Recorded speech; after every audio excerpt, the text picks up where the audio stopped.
Hello people, welcome to the channel Free Management Education. Today we will discuss about the performance appraisal methods, and this is the second part of this video series.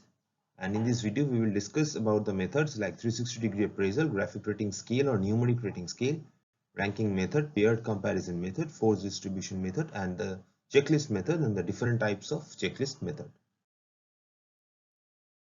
So at first there is 360-degree appraisal. So what is it? It is a technique of performance appraisal which involves inputs from seniors, colleagues, juniors, and also customers and partners. Okay, that is everyone in this office. Okay, that is why it's a 360-degree, that you alone work here and everyone around you are giving opinion about you. Okay, it is used to assess an employee's competencies, aptitude, and behavior. It is a comprehensive system as it gathers information from multiple sources, obviously, high quality of information respondents, and there is less bias and prejudice. Okay, it is no one is partial to you, not no one, but less partiality.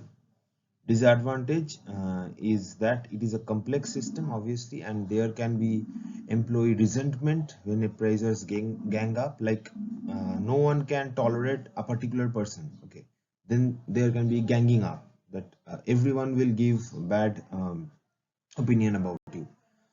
There is a need for appraisers training because there is a conflicting view of appraisers. Okay, the appraisal type is best possible to identify development and training needs for the employees. Okay, so this is 360-degree.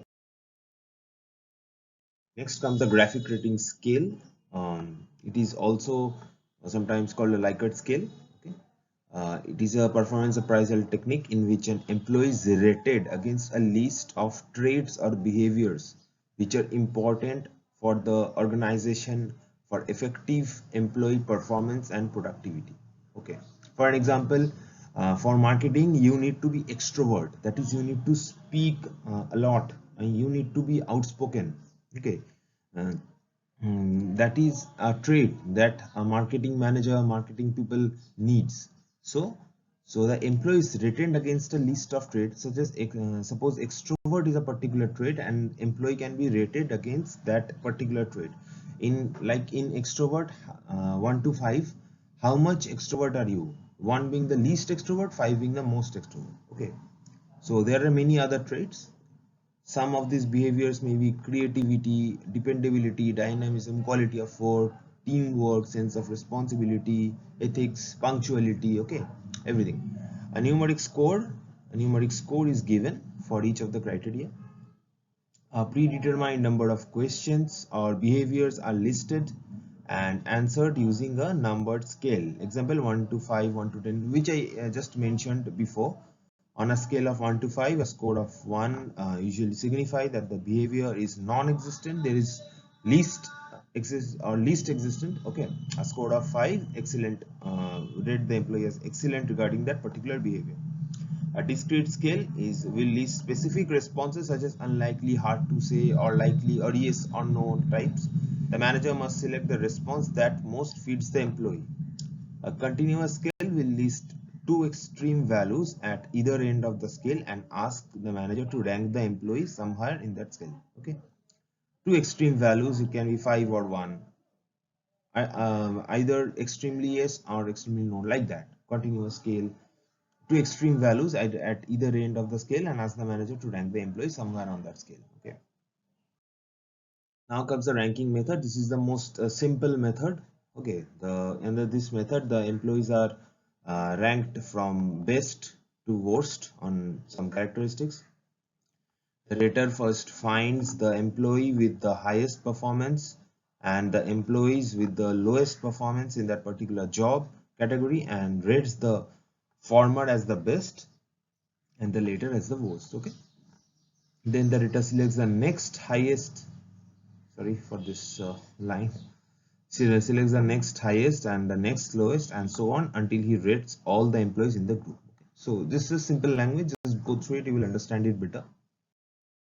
Paired comparison method. Under this method the appraiser ranks the employee, okay, by comparing one employee with all other employees in the group one at a time. Okay, Suppose you are working in an organization and there are 30 employees, then you are compared with 30 other employees one at a time.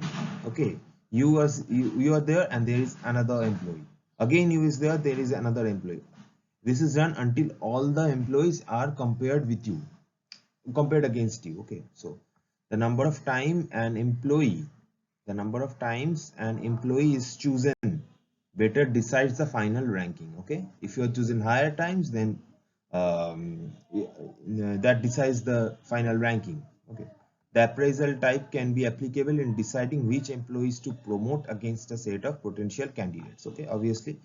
So like in intelligence, if you are compared against many others and your name comes up frequently that you are better, then obviously you will be promoted. Next comes the force distribution method. Okay, this distribution method is developed to prevent the raters from rating too high or too low. Okay, under this method, the rater, after assigning the points to the performance of each employee, has to distribute his ratings in a pattern to conform to the normal frequency distribution. This is a normal frequency distribution graph. You have read in business statistics that a normal distribution looks like this. This is a bell-shaped curve. Okay, and here the mean median mode coincides, that is the mean equal to median equal to mode. Okay, so the after the ratings has to be distributed in this pattern, like the maximum of the employee are rated below this. Okay, below the excellent, good, average, below average, poor. This method eliminates central tendency and leniency bias. This method eliminates the central tendency and leniency bias. Okay, that is the central tendency of rating high and rating low, extremely low, extremely high. This is the central tendency. This method eliminates that. The force distribution method is also called bell curve rating because of this normal curve or stacked rating. It was introduced by General Electric Company in 1980s during the era of Jack Welch. Okay. So this is the curve. Okay, this is the 10% poor, this is 20% pure average, and average, good, excellent. Okay, maximum employees remain in this particular area. Okay, so this is the force distribution curve. So now comes the checklist method. It is a simple rating method in which the supervisor is given a list of statements or words and asked to check statements representing the characteristics and performance of each employee. That is, a list of statements is given, and you have to tick here or cross here like this. Okay, so that is the checklist. Tick, cross, like that. Simple checklist is what it consists of large number of statements, okay, concerning an employee behavior. Okay, the rater checks to indicate if the behavior of an employee is positive or negative. Suppose the one statement, if the employee is hot-headed, then if you tick it, then it's a hot-headed employee is not a good employee for that organization. It's not suitable for the organization, so it is a negative behavior. Okay, so the rater checks if the behavior of the employee is positive or negative to each statement. Then comes the weighted checklist method. Okay, that is a list of items which describes an attitude of an individual, like if it's extrovert or introvert. Okay, the attitude may or may not be present, indicated by 1 or 0. That is, if he's introvert, then 1, and if he's not, then 0. Or it may be present in a degree measured in simple scale, like 0 to 3. Okay, like if he's somewhat introvert, then 1. If he's he's kind of introvert, very introvert, then 2. And if he's extremely introvert, he doesn't talk at all, that is 3. Then a set of weights which describes the relative performance of each item, relative importance of each item. Okay, this item is important for the organization, like aptitude is important for this organization. Okay, and then it is given a particular weight. Aptitude is given a particular weight. Okay, like aptitude can be given as 5, and then there can be extrovertness. Then extrovertness can be given a weightage of 2. Extrovert is needed, not that much necessary. Then he is given a score, he or she is given a score that for aptitude he has a very good level of intelligence. Then let's suppose he is given 3, and for introvert, but he is not that extrovert, okay, then he is given 1. Okay, so then the performance rating of the employees are multiplied by the weights of the statements and the coefficients are added up. Okay, so that is 5 into 3 plus 2 into 1, these are added up. Okay, the cumulative coefficient is the weighted performance, that is the weighted performance. The weights are multiplied with the scale values, and then this is the weighted performance score. This score is then compared with the overall assessment standards. That is, there is a standard score that this is required by the organization, this is extremely good for the organization, then this score is compared with that. Then comes the forced choice method. In this checklist, 5 statements are given for each state. 2 most descriptive, like it is a big statement like 4 to 5 lines or 7 to 8 lines. 2 least descriptive, like 1 line, 2 line, and 1 neutral statement, just a neutral statement. The raters is required to take one statement each from the most descriptive and the least descriptive. That is, he or she have to take at least one from descriptive and non least descriptive, but he or she have to take. Okay, that is the forced choice. He or she has no choice but to take.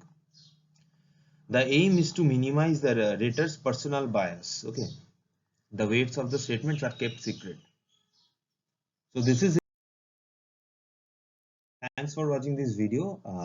If you liked this video, then do comment and subscribe to this channel. Thank you. My email ID is given in the description box, and if you want some specific videos on some specific topics, feel free to comment or reach out to me. Thank you. Stay safe. Take care of your family.